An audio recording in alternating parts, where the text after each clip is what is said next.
Dunay nangutana kung unsay kahulugan sa alom ato siyang tagpuan sa pangalan nga GCG. Matod pa niya, "Good evening. At lang ko kung unsay meaning sa alom sa akong mister. Daghan kaayo siyang alom sa lawas sa iyang private part naa pa sa iyang itlog."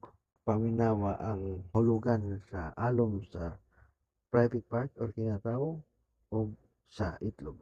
Matod pang Professor Swami, nang alom sa kinatawo nagkahulugan nga dugokon kaayo ug kun dili mag-amping, peligro nga magkabulag sa iyang kapikas sa kinabuhi.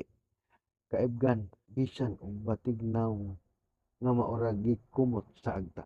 Sa laing bahin ang kahulugan sa alom sa itlog, matud pang Professor Swami, kahulugan nga palakiro, daginuton pahasta bayot.